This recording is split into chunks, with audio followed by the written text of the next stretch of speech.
na snemanju Rašice. Rašice, da. V Sloveniji ste zdaj znani ne samo kot Severina, ki poje, ampak tudi Severina iz Petelinjega zajtrka. Da. Kaj vam pravzaprav, a vas je to kaj spremenilo, oziroma kaj vam je to pomenilo? Velika čast da se nađete u nečoj knjizi. A onda kad su se sjetili raditi film, naravno da su se sjetili nazvat da dođem, jel? Mislim, što mi je bilo jako veliko zadovoljstvo, još zbog jednog razloga jer je loše radio glazbu. A onda kad sam upoznala Marka i cijelu tu ekipu, Marko je jedan od onih, to su oni ljudi koji svijetle, koji imaju pozitivnu energiju, koji vas samo još više mogu razveseliti. Ako ste veseli, ako ste tužni, onda vam dignu raspoloženje do normale.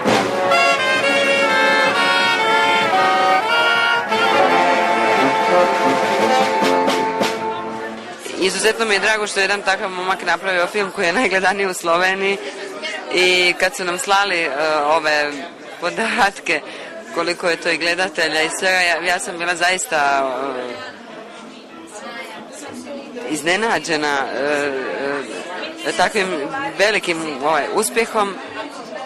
A ono što mene kao glazbenika je najviše privuklo, to je ta glazba koja je Loša, koji je jedan od najtalentiranijih kompozitora s ovih prostora napravio za taj film.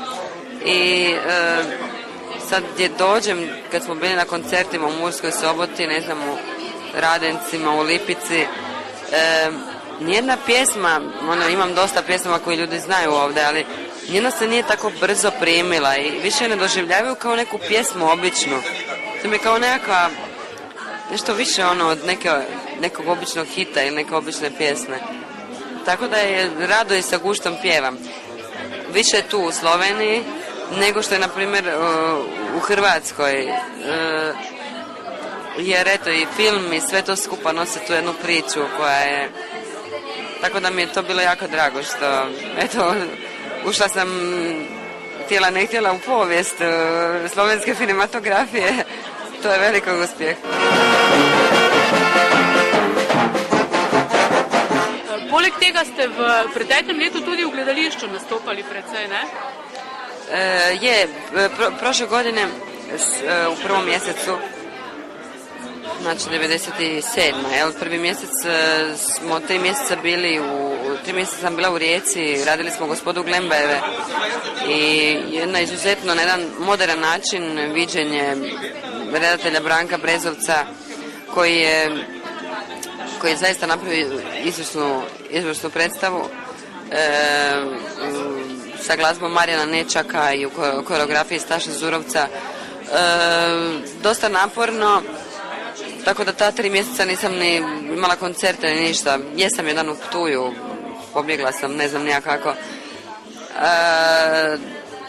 Tako da za to vrijeme je Goran radio, on je editirao ove amaterske orkestre koje smo snimali, ali prije toga smo snimali te amaterske orkestre, onda je to editirao, on je radio i tako da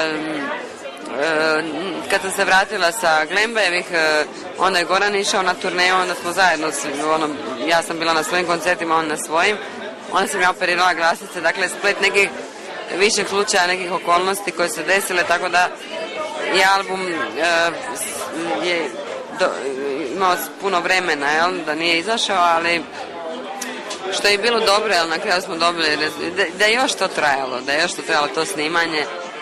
Raditi s ljudima koji su pametni, talentirani, ma samo s njima biti, družiti se je već veliko bogatstvo, a kamoli ne raditi i ploču.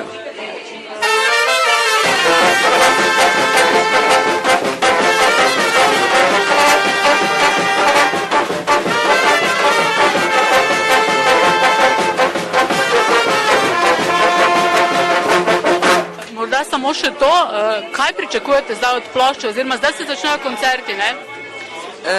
Imat ćemo negdje, pred kraj godine planiraju turneju, a ja želim da se počne od Ljubljane. Želim da se počne, nekako od vrha i da završimo u Skoplju. To je nekakva moja ideja bila.